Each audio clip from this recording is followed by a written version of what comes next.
Laura and I had always dreamed of exploring historical sites together. It had been our shared ambition since we first met in college, bonded by our mutual love for history. Our fascination with the past led us to countless discussions, late-night study sessions, and visits to local museums. Now, years later, we were finally turning that dream into a reality. We decided to start our journey in Europe, the cradle of so much history. Our first destination was London, a city rich with stories and landmarks. The anticipation built up as we boarded our flight from New York, an early morning departure that promised a day filled with excitement upon our arrival. As the plane touched down at Heathrow Airport, I looked over at Laura, who was practically glowing with excitement. She had never been to Europe before, and the prospect of walking through streets that held centuries of history was thrilling for her. I felt a warm sense of satisfaction seeing her so happy. This trip was as much for her as it was for me. We quickly navigated through customs and collected our luggage. The bustling city of London awaited us. Our hotel was centrally located, providing easy access to many of the key historical sites we planned to visit. After checking in and freshening up, we decided to take a short rest to shake off the jet lag before heading out. The first afternoon, we wandered around the city getting a feel for the place. Laura was like a kid in a candy store, pointing out every historical building and monument she had read about. Her enthusiasm was infectious, and I found myself just as eager to explore. That evening, we sat down with a map and outlined our itinerary for the week. We had booked several guided tours, eager to learn as much as possible about the rich history of each location. Our first official tour was scheduled for the next morning, and it focused on some of London's most iconic landmarks. As we settled into bed that night, I couldn't help but feel a sense of contentment. Laura lay beside me, already drifting off to sleep with a peaceful smile on her face. This trip was off to a perfect start, and I was looking forward to the adventures that lay ahead. On our first full day in London, we were scheduled to join a guided tour that would take us to some of the city's most iconic historical landmarks. We woke up early, the excitement of the day ahead shaking off any lingering jet lag. After a quick breakfast at a nearby cafe, we made our way to the designated meeting point, a quaint square near the heart of the city. The square was bustling with tourists, all eagerly awaiting their respective guides. It wasn't long before we spotted a man holding a sign with the name of our tour company. As we approached, he greeted us with a warm, enthusiastic smile. "Good morning, I'm Tom, your guide for today," he said, his voice brimming with energy. Tom was young, probably in his early 30s, with an air of confidence and charm that immediately drew people in. He had a friendly, approachable demeanor and a genuine passion for his job, which was evident from the start. "Hi Tom, I'm John, and this is my wife Laura," I introduced us, shaking his hand. "Nice to meet you both. We have an exciting day ahead of us, full of fascinating history and beautiful sights," Tom replied, his eyes twinkling with enthusiasm. As Tom began to gather the rest of the group, I couldn't help but notice Laura's reaction to him. She was captivated, her eyes following his every move. It was as if she had found a kindred spirit, someone who shared her fervor for history on a level that was rare to encounter. The tour started promptly, and Tom led us through the cobblestone streets of London, regaling us with stories of the city's rich past. His knowledge was extensive, and he had a way of making history come alive with his vivid storytelling. Each site we visited seemed to unfold like a page from a captivating novel.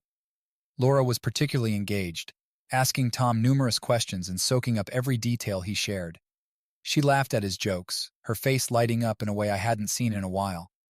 It was clear that she was thoroughly enjoying herself. Our first stop was the Tower of London. Tom's narrative about its history, from its construction by William the Conqueror to its use as a prison and execution site, was both informative and engaging. He described the lives of the prisoners held there and the ghostly legends that lingered within its walls, making the ancient fortress seem alive with the echoes of the past. Next, we visited Westminster Abbey, where Tom's storytelling reached new heights. His descriptions of the coronations, royal weddings, and funerals that had taken place there over the centuries were so vivid that I felt as if I could see the events unfolding before my eyes. Laura was completely engrossed, hanging on his every word. Throughout the day, Laura and Tom developed an easy rapport. Their conversations ranged from historical facts to personal interests, and it became apparent that they shared more than just a love of history. They laughed together, exchanged anecdotes, and seemed to understand each other on a deeper level. By the time we reached our final stop, the Houses of Parliament, I couldn't shake a slight feeling of unease. Tom's charismatic presence had certainly made the tour more enjoyable, but the way Laura interacted with him left me feeling unsettled. There was a spark in her eyes, an admiration that I hadn't seen directed at anyone but me before. As the tour concluded and we made our way back to the hotel, Laura couldn't stop talking about everything she had learned. Her excitement was infectious, but the unease lingered in the back of my mind. Tom had made a significant impression on her, and while I appreciated his knowledge and enthusiasm, I couldn't help but feel a twinge of jealousy. That night, as we settled into bed, Laura was still buzzing with energy, recounting the day's highlights. I listened, smiling and nodding, but inside, a storm of emotions was brewing. I hoped that this was just a fleeting infatuation with a talented guide, but a part of me feared that it might be the beginning of something more complicated. The next few days would tell, but for now, I resolved to keep a close eye on how things developed between Laura and Tom. Our journey had only just begun, and already it was proving to be more eventful than I had anticipated. The second day of our trip began with the same excitement and anticipation as the first. We had another tour scheduled with Tom, this time exploring the rich historical tapestry of the British Museum and some other iconic landmarks nearby. As we walked to the meeting point, Laura was practically bouncing with energy, her excitement palpable. Tom greeted us warmly, and we set off toward the British Museum. As we walked, I started to notice subtle changes in Laura's behavior. She stayed close to Tom, peppering him with questions about every detail of the artifacts and exhibits. Her laughter was frequent, and she seemed almost overly enthusiastic at his jokes and anecdotes. In the Great Hall of the British Museum, Tom gave a detailed account of the significance of the Rosetta Stone, explaining how it unlocked the mysteries of Egyptian hieroglyphs. Laura was hanging on his every word, her eyes wide with admiration. She asked questions about the ancient cultures and their influence on modern society, engaging Tom in a lively discussion that seemed to exclude the rest of the group. As we moved through the museum, I began to feel a pang of unease. It wasn't just that Laura was interested in history, she always had been, but there was an intensity in her focus on Tom that I hadn't seen before. She seemed almost entranced by him, her attention unwavering. At one point, Tom led us to a section of Greek artifacts, where he animatedly described the mythology behind the statues and pottery. Laura stood so close to him that their shoulders almost touched. I found myself stepping back, watching the two of them interact with a growing sense of discomfort. After the museum, we headed to Covent Garden for lunch. Tom suggested a quaint little cafe known for its historical ambiance, and we all settled in for a meal. Laura chose to sit opposite Tom, and their conversation continued seamlessly. They talked about everything from the Roman Empire to Renaissance art, barely noticing the rest of us. I tried to join the conversation, but it was clear that Laura was far more interested in what Tom had to say. When he mentioned an obscure historical fact or made a witty remark, she laughed and looked at him with a spark in her eyes that I found unsettling. As the day went on, my suspicions grew. Laura's behavior wasn't just a fleeting interest in a knowledgeable guide. It felt like something more. There was a connection between them that was becoming increasingly apparent, and it left me feeling uneasy. That evening, after the tour had concluded, Laura and I walked back to our hotel. She was still buzzing with excitement, recounting the day's events and everything she had learned from Tom. I listened, trying to share in her enthusiasm, but my mind was elsewhere. "Tom is just incredible, isn't he?" Laura said, her eyes shining. "I've never met anyone who can bring history to life like that." "Yeah, he's passionate about what he does," I replied, forcing a smile. "He knows a lot." Laura nodded, seemingly oblivious to my discomfort. "I'm looking forward to tomorrow's tour. I wonder what fascinating stories he'll tell us next." As we reached our hotel room, I couldn't shake the feeling that something was off. Laura's admiration for Tom seemed to go beyond a simple appreciation for his knowledge. It was almost as if she was drawn to him in a way that made me feel like an outsider. That night, as Laura fell asleep beside me, I lay awake staring at the ceiling. My mind raced with thoughts and suspicions. Was I overreacting? Was this just a harmless infatuation with a talented guide? Or was there something deeper going on that I needed to be concerned about? I resolved to keep a closer eye on things. Laura and I had always been open and honest with each other, and I hoped that if there was truly something to worry about, she would talk to me. But for now, all I could do was watch and wait, hoping that my suspicions were unfounded and that our dream vacation wouldn't turn into a nightmare. The day's adventures left us both exhilarated and exhausted. After a short rest at the hotel, Laura suggested we take an evening stroll to soak in more of London's charm. The city was even more magical at night, with the historic architecture beautifully illuminated against the dark sky. We stepped out into the cool evening air, the streets buzzing with both tourists and locals enjoying the night. Laura seemed particularly animated, her eyes darting around, taking in every sight and sound. We wandered through narrow lanes and broad boulevards, passing by charming pubs, elegant theaters, and iconic landmarks. As we walked along the Thames, the reflections of the city lights shimmering on the water, Laura suddenly stopped and turned to me. "John, I have an idea," she said, her voice full of excitement. "How about we split up for a bit? There are a few places I've read about that I want to explore, and I know you're not as interested in them. This way, we can both enjoy what we like best." Her suggestion took me by surprise. We have always enjoyed exploring together and sharing our discoveries and experiences. The idea of separating, even for a short while, felt strange, but I didn't want to dampen her enthusiasm.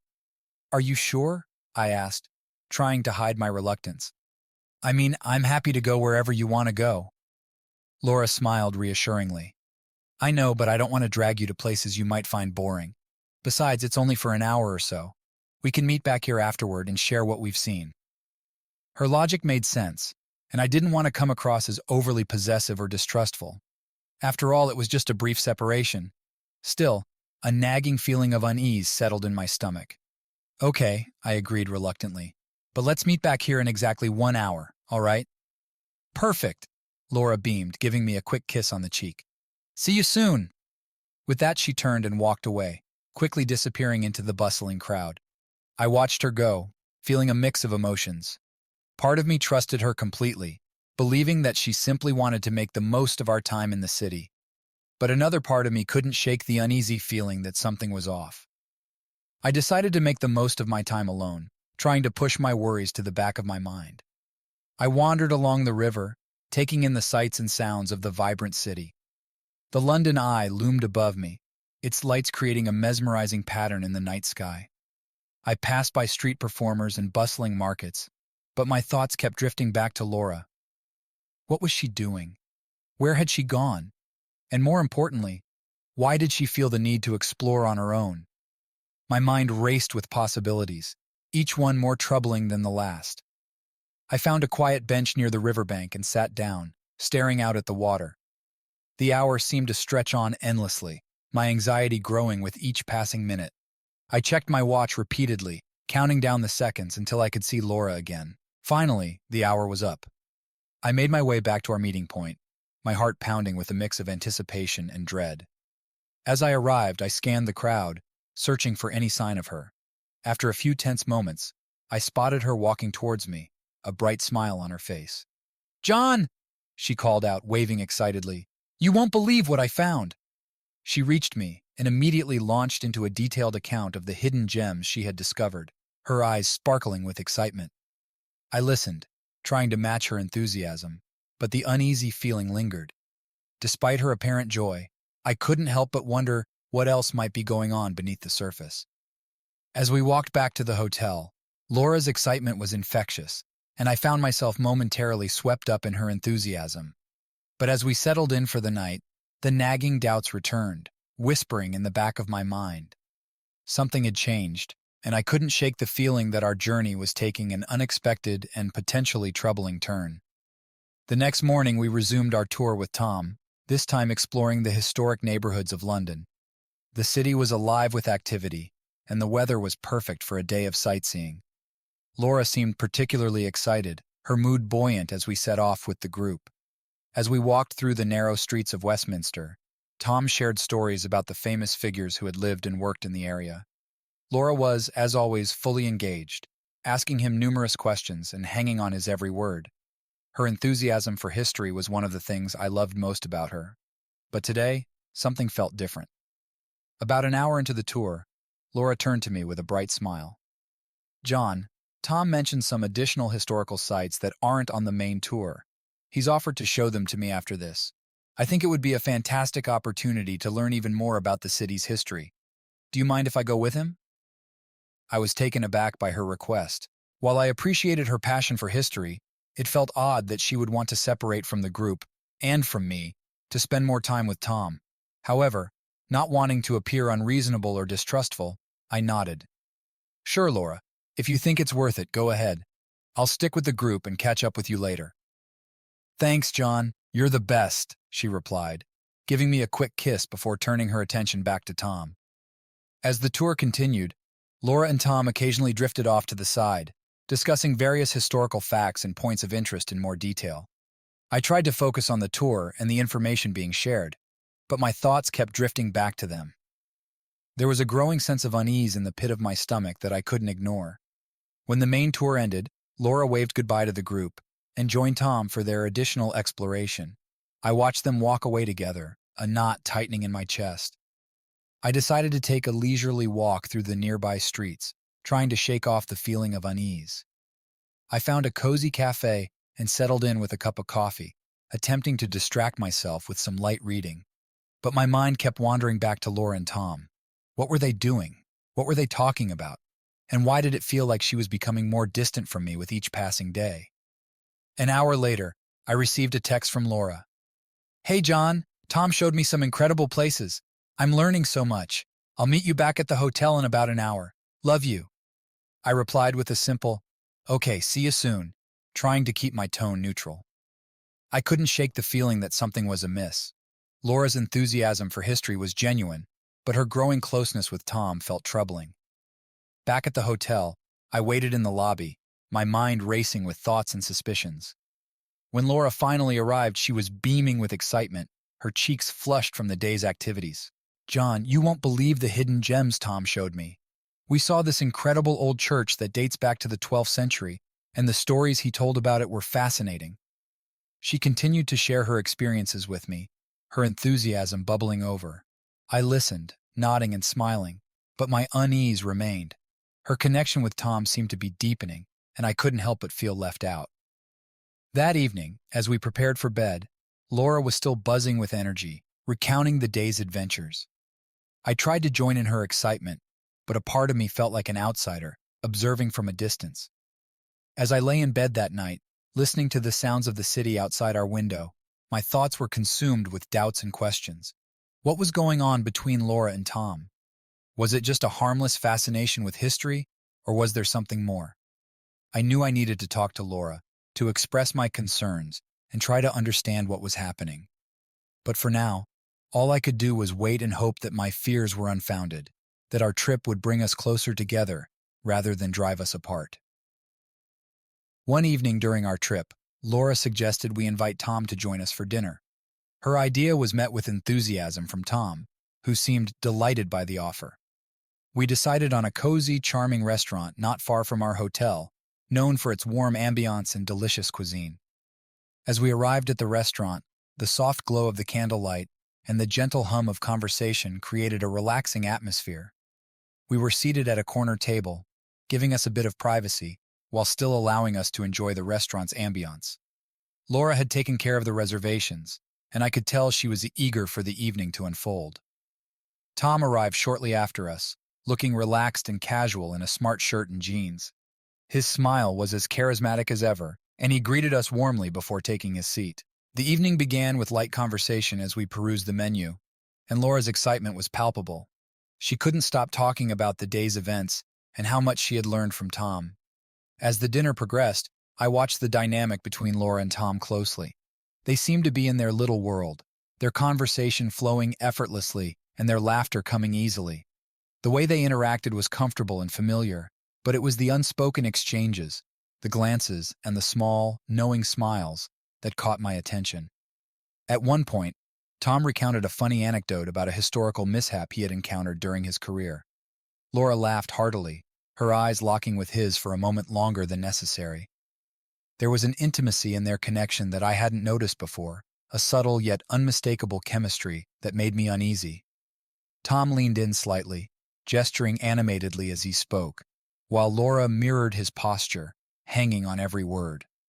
Their proximity was noticeable, and every time Tom's hand brushed against Laura's as he reached for his drink or gestured, it seemed to linger just a bit longer than necessary. I tried to engage in the conversation, making an effort to include myself in their exchanges. I asked Tom questions about his experiences and shared some of my thoughts on the places we had visited, but it felt as though Laura and Tom were operating on a different wavelength, their conversation often slipping back to inside jokes and shared stories. Throughout the meal, I noticed Laura's gaze often drifted back to Tom. When he spoke, she looked at him with an admiration that went beyond simple interest. I couldn't ignore the way their eyes seemed to communicate something deeper, something that made me feel like an outsider in what should have been a shared experience. As dessert was served, Tom excused himself to take a phone call. Laura and I were left alone at the table for a brief moment. I seized the opportunity to voice my feelings. "Laura, is everything all right?" I asked, trying to keep my tone casual. "You seem very close to Tom." Laura looked at me, a hint of surprise in her eyes. "Oh, John, it's just that Tom is so passionate about history. I enjoy talking with him. He makes learning so much fun." "I get that," I said, trying to mask my discomfort. "But I can't help but notice how much time you're spending with him. It's like you two have a special connection." Laura's expression shifted, a mix of defensiveness and confusion crossing her face. "It's nothing like that, John. He's just a great guide and a friend. I would have thought you'd be happy that I'm enjoying the trip." I tried to reassure her, but my mind was still preoccupied with the way she and Tom interacted. As the evening continued and Tom returned, the atmosphere seemed to shift back to its previous warmth. We finished our meal, and Tom bid us goodbye, thanking us for the dinner. Laura seemed in high spirits as we walked back to the hotel. She chattered about the evening and how much she appreciated Tom's company. I nodded and smiled, but my thoughts were consumed with the unsettling feeling that our relationship might be facing a challenge I hadn't anticipated. That night, as I lay in bed, I replayed the evening in my mind, trying to make sense of the growing distance between Laura and me. The connection she shared with Tom was becoming more apparent, and I couldn't ignore the unease that had settled in my heart. Our trip, which had started with such promise, was now fraught with uncertainties, and I wasn't sure how to bridge the gap that seemed to be widening between us. The sun was shining brightly as we embarked on another day of exploration. Our tour for the day was set to cover the historic landmarks of Greenwich, including the Royal Observatory and the Cutty Sark. I had been looking forward to this part of our trip, as it promised a blend of maritime history and scientific discovery. Laura seemed particularly excited as we met up with Tom and the rest of the group. Her enthusiasm was infectious, and she chatted animatedly with Tom as we boarded the tour bus. I noticed that their rapport was more relaxed than ever, their easy laughter filling the space between them. It was hard to ignore the growing sense of familiarity and closeness. Once we arrived in Greenwich, Tom began to lead us through the various sites. The group followed along, taking in the rich history and beautiful views. However, it wasn't long before Laura and Tom began to drift towards the edges of the group, their conversation becoming increasingly animated. At first, I tried to stay focused on the tour, snapping photos of the stunning views and listening to Tom's explanations. But as the day progressed, it became clear that Laura and Tom were becoming increasingly engrossed in their discussions. They ventured further from the main group, eventually finding a secluded corner near the Royal Observatory. Curiosity, and a growing sense of unease, compelled me to follow them discreetly. I kept my distance, hiding behind a large stone monument as I watched them interact. Laura and Tom were deep in conversation, their body language intimate and engaged. Tom's gestures were animated, and Laura's laughter seemed more genuine and carefree than I'd seen in a while. From my vantage point, I could see the way Tom leaned in closer to Laura, his tone personal and earnest. Laura responded with equal warmth, her eyes locked onto his with a look that seemed both captivating and affectionate. There was a sense of ease between them that was palpable, and it was clear that their conversation was private and meaningful. Tom's hand brushed against Laura's arm as he made a point, and Laura's gaze lingered on him longer than necessary. The interaction between them was undeniably intimate, and I felt a pang of jealousy and concern. It was as if their connection was deepening, becoming something that went beyond mere professional courtesy. I shifted uncomfortably, my heart racing as I continued to watch. Laura and Tom's exchange seemed to be a world unto itself, completely separate from the rest of the group. They were lost in their bubble, oblivious to the fact that I was observing them from a distance. Eventually, Tom checked his watch and signaled to Laura that it was time to rejoin the group. They reluctantly pulled away from their private conversation, and Laura seemed a bit flushed as she walked back towards the rest of the tour. Tom followed closely behind, his demeanor as charismatic and composed as ever. I approached Laura as she rejoined the group, trying to act casual. "Hey, you two seem to have a good conversation," I said, attempting to sound cheerful. "What were you talking about?" Laura smiled brightly, her eyes sparkling with enthusiasm. "Oh, just some interesting details about the observatory and its history. Tom has so many fascinating stories. It's amazing how much there is to learn." I nodded, trying to mask my lingering doubts. "I'm glad you're enjoying it. It's been a great day." As we continued the tour, I found it increasingly difficult to shake the feeling that something significant was happening between Laura and Tom. Their interactions were becoming more frequent and more personal, and it was clear that their connection was evolving in ways that made me uncomfortable. That evening, as we returned to the hotel, I tried to talk to Laura about our day, but the conversation was strained. Her mind seemed to be elsewhere, and I couldn't shake the feeling that the growing bond between her and Tom was starting to overshadow our own experiences. The sense of distance between us was becoming more pronounced, and I struggled to understand how to address the issue without seeming overly suspicious or confrontational. As I lay in bed that night, the events of the day replayed in my mind. The growing closeness between Laura and Tom was undeniable, and I was left with a lingering sense of unease. Our trip had begun with such promise, but now it felt like a delicate balance was tipping, and I wasn't sure how to restore it. The next day's tour took us through the historic streets of Oxford, a city renowned for its prestigious university and charming architecture. The weather was crisp, and the golden hues of autumn added a picturesque backdrop to our explorations. As we moved from one historical site to the next, I found it increasingly difficult to ignore the growing distance between Laura and me, as well as her continued closeness with Tom. To distract myself from my mounting concerns, I struck up a conversation with another tour participant, Mark, who was also traveling with his wife. Mark was a friendly guy with an easygoing demeanor, and he had joined us on several tours throughout the trip. We found ourselves walking together through the picturesque streets, sharing observations and discussing the various landmarks. It was during this casual conversation that Mark brought up a topic I had been dreading. "You know," Mark began, lowering his voice slightly, "I couldn't help but notice how often Laura and Tom seem to be off on their own. They're always wandering away from the group and chatting about, well, things that seem a bit more personal than historical facts." I looked at him, surprised by his candidness. "I've noticed that too," I admitted, trying to keep my voice steady. "They do seem to spend a lot of time together, more than what's necessary for the tour."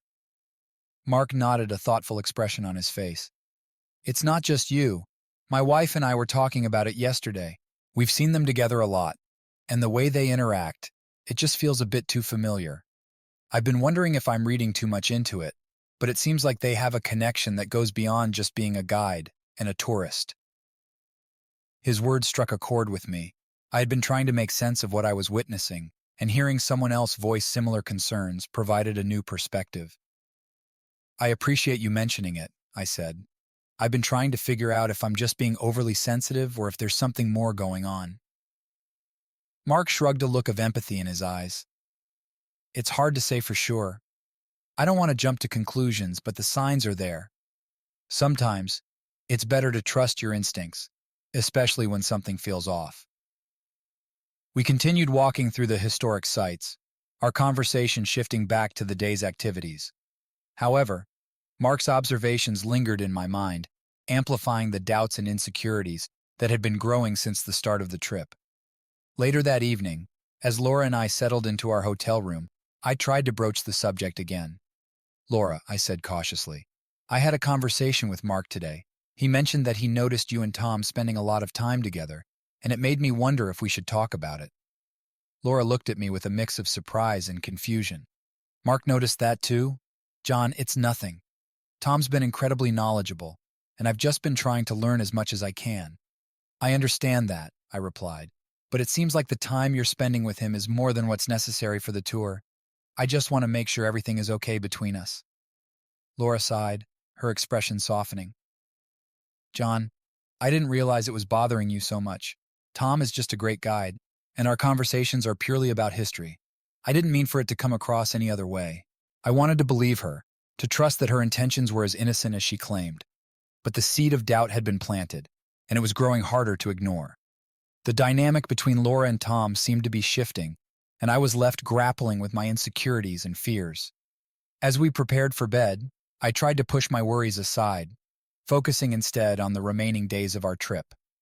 I hoped that by addressing the issue openly, we could restore some balance and understanding. But deep down, I couldn't shake the feeling that our journey was veering off course, and I was left uncertain about how to navigate the road ahead. It was a chilly evening in Cambridge, and the quiet of the city seemed to take on a different hue after dark. The day's tours had been both fascinating and tiring, and as we returned to our hotel, I was looking forward to a relaxing night. However, Laura had other plans. After dinner, Laura mentioned casually that she was going out for a nighttime excursion to explore the city's historical spots under the moonlight. She seemed unusually excited, her eyes sparkling with enthusiasm. I was taken aback by this sudden interest in a late-night adventure, especially since we had a full schedule for the following day. "Do you need me to come with you?" I asked, trying to mask my apprehension. "It sounds like an interesting idea."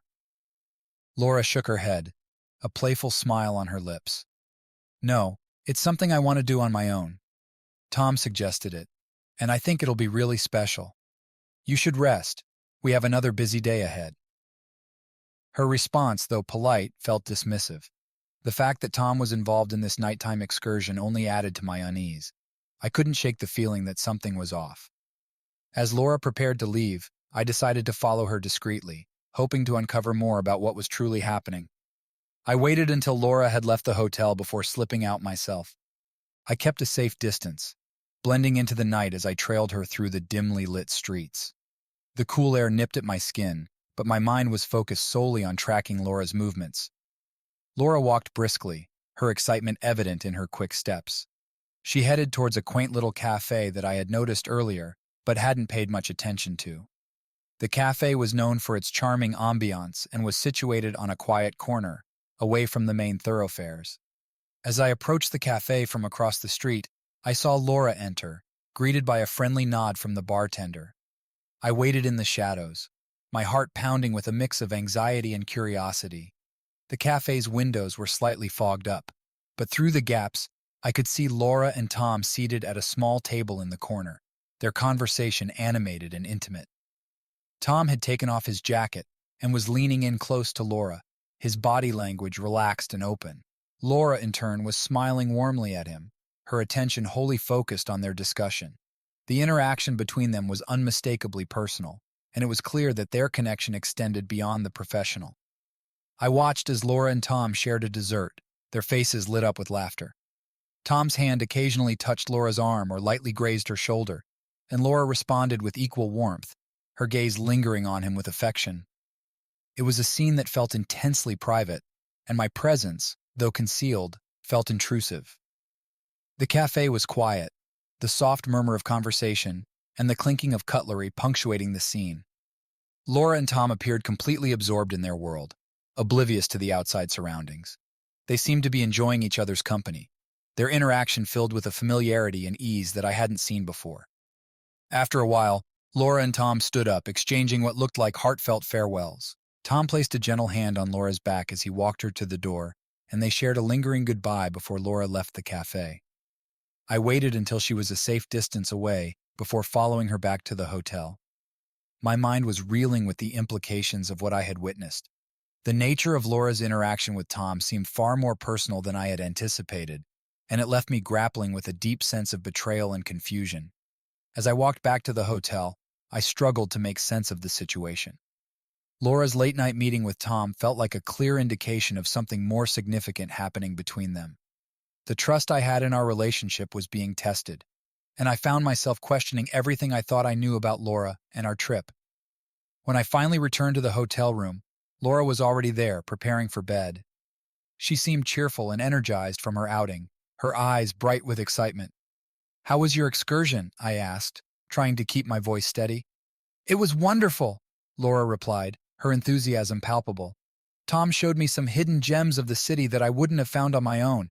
It was a fantastic experience." I nodded, forcing a smile. "I'm glad you enjoyed it." The tension between Laura and me had reached a boiling point, and I could no longer avoid addressing the issue directly. The recent events, especially Laura's clandestine nighttime excursion with Tom, had left me feeling increasingly uneasy. I needed answers, and I decided to confront Tom head-on. The next morning, after another round of historical tours, I found myself standing outside our hotel's lobby, waiting for Tom to arrive. He had mentioned earlier that he would be joining us for a brief overview of the day's activities before we set out for more sightseeing. I used this opportunity to address my concerns with him. When Tom walked into the lobby, he was his usual composed self, greeting me with a friendly smile. I could see that he had a spring in his step and a confident demeanor, but beneath that surface I sensed a hint of nervousness. "Tom," I said, catching him as he was about to head towards the tour group. "Do you have a moment? I'd like to talk to you about something." Tom looked at me, his expression shifting slightly. "Sure, John. What's up?" We moved to a quieter corner of the lobby, away from the bustling activity of the other tourists. I took a deep breath, trying to steady my nerves. This conversation was long overdue, and I needed to approach it carefully to avoid escalating the situation. "I've been meaning to ask you about your interactions with Laura," I began. "It seems like you two have been spending a lot of time together, and I'm starting to feel uncomfortable about it." Tom's smile faltered for a moment, and he shifted his weight uncomfortably. "Oh, I see. Well, Laura's been enthusiastic about the tour, and I've just been trying to help her make the most of it." "I understand that," I said, my tone firm but not confrontational. "But the amount of time you two have been spending together, especially outside of the scheduled tours, seems a bit excessive. I'm worried that there might be more going on than just professional interest." Tom's eyes widened slightly, and he glanced around the lobby as if seeking an escape route. "John, I assure you there's nothing inappropriate happening.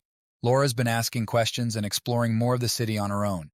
I'm just here to provide additional information and ensure she has a great experience." I studied his face, searching for any signs of deceit. "It's not just what you're saying. It's the way you both interact. There's a level of familiarity and warmth that goes beyond a typical tour guide-guest relationship. It's been hard for me not to notice." Tom's demeanor grew more tense, and he ran a hand through his hair, his gaze dropping to the floor. "Look, John, I understand where you're coming from, but I can assure you that Laura and I are just friends.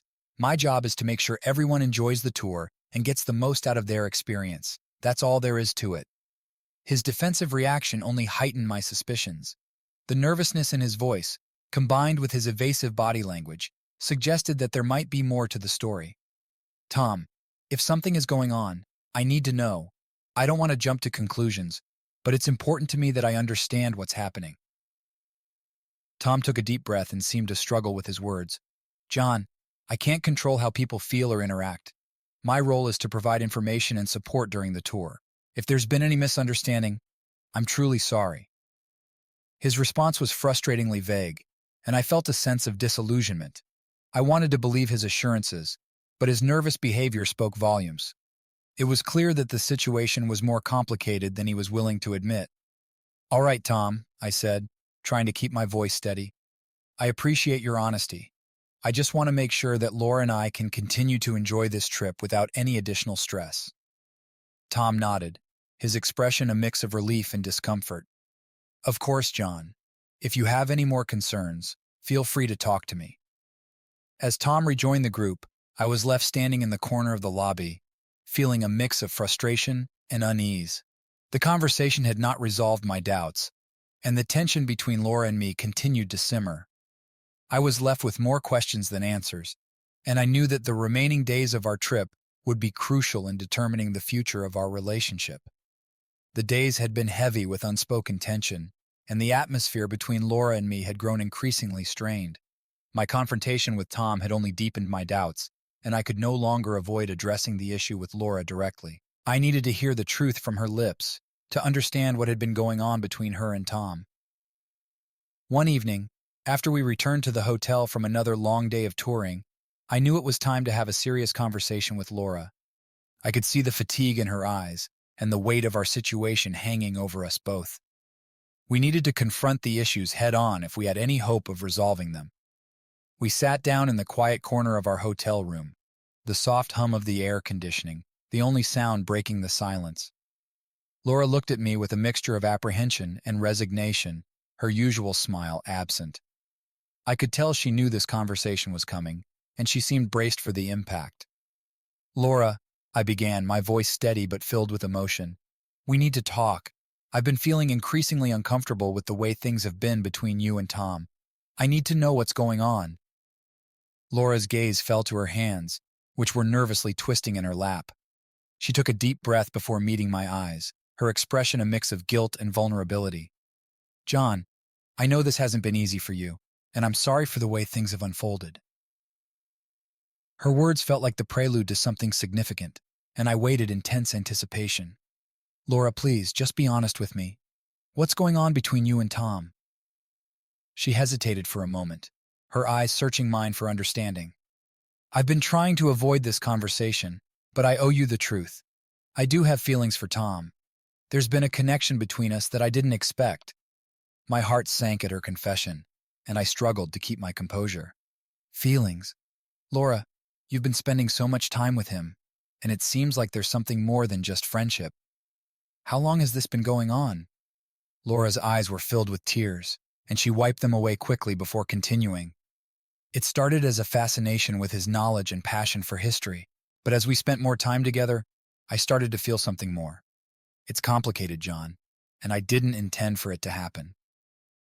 I was silent for a moment, trying to process the weight of her admission. "So, what does this mean for us? Are you saying that you're considering leaving our family for him?"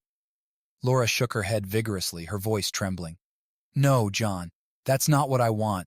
I've been struggling with these feelings, making me question everything. But I love you, and I'm committed to our family. I don't want to throw everything away for this." Her words were a mix of reassurance and distress, and I could see the pain in her eyes. "Laura, it's hard for me to hear this. I need to know if you're truly committed to working through this with me. Can you honestly say that you're ready to put our family first and move past these feelings for Tom?" Laura's expression softened with sincerity.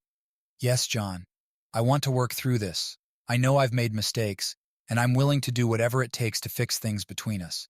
Tom is a part of my past now, and I want to focus on our future." The intensity of her confession left me with mixed emotions. While her words provided some comfort, I couldn't ignore the reality of what had transpired. Trust had been shaken, and rebuilding it would take time and effort. "I appreciate your honesty, Laura," I said, my voice hoarse. "But this won't be easy. We need to address the issues in our relationship and find a way to move forward." Laura nodded, tears welling up in her eyes. "I understand, John. I'm ready to do whatever it takes. I love you, and I don't want to lose what we have." As we embraced, the weight of the conversation hung heavily between us. The road ahead would be challenging, and there were no guarantees of a smooth resolution. But in that moment, we were united in our desire to confront the difficulties and rebuild what had been strained. We had taken the first step towards addressing the truth, and while the future was uncertain, the willingness to face it together offered a glimmer of hope amidst the turmoil. The revelation of Laura's feelings for Tom had cast a shadow over our marriage, and the tension between us had reached a boiling point. One evening, after a particularly draining day of sightseeing, we found ourselves in a heated argument. The conversation, initially about mundane matters, quickly devolved into a confrontation about our future. I was overwhelmed with anger and betrayal, demanding answers about how we could move forward. Laura, equally distressed, struggled to defend her actions while trying to express her remorse and commitment to our marriage. Our discussion revealed deep-seated frustrations and divergent views on our path forward. I questioned whether our relationship could ever regain its former trust and intimacy, feeling that Laura's connection with Tom had irreparably damaged our bond. Laura, on the other hand, was grappling with guilt and fear, torn between her emotional turmoil and her desire to repair our relationship. We both recognized that our current approach was leading nowhere and only escalating the conflict. In a moment of clarity amidst the chaos, we agreed that we needed professional help to navigate our predicament. The realization that we couldn't resolve these issues on our own led us to decide to seek couples counseling. This decision marked a tentative step towards healing, with the hope that a therapist might provide us with the tools to address our problems constructively and help us determine whether our marriage could be salvaged. The final days of our historical tour were marked by a palpable tension that hung over every interaction. Laura and Tom made a concerted effort to avoid each other, their attempts at maintaining professionalism starkly contrasted by the unspoken tension between them. Despite their efforts, it was clear that the sparks from their previous encounters were still evident, and their uneasy avoidance only highlighted the unresolved emotions that lingered. As we completed the last few excursions, the atmosphere remained strained. Laura was visibly uncomfortable. Her attempts to engage with the tour and with me were often marred by a sense of guilt and apprehension. Tom, too, seemed affected, his usual enthusiasm tempered by the weight of our unresolved issues. The end of the tour was a relief, but it left us with a sense of unresolved conflict and the daunting task of addressing the ramifications of what had transpired. As we boarded the flight home, a heavy sense of uncertainty lingered between Laura and me. The emotional strain of the trip had left its mark, and our return to the familiarity of home felt like a stark contrast to the turmoil we had experienced. The unresolved issues from our trip weighed heavily on us, and I could not escape the growing realization that our relationship was at a critical juncture. Once we arrived home, the reality of our situation set in with a new intensity. The comfort of our familiar surroundings did little to alleviate the tension between us. We both knew that a serious conversation was imminent, one that would determine the future of our relationship. The path ahead was unclear, but it was evident that addressing the core of our issues was essential if we were to move forward, either together or apart. Back home, Laura and I knew that the time had come for a decisive conversation about our future. We sat down at the kitchen table, the weight of our recent experiences hanging heavily in the air. It was clear that we needed a structured approach to navigate the complexities of our relationship, so we agreed to seek the help of a family therapist. Both of us recognized that professional guidance would be crucial in helping us understand whether we could salvage our marriage or if it was time to part ways. The decision to consult a family therapist marked a pivotal moment in our journey. It provided us with a sense of direction and a glimmer of hope amidst the uncertainty. We committed to giving ourselves the necessary time and space to work through our issues, understanding that the road ahead would be challenging but potentially rewarding if we approached it with honesty and dedication.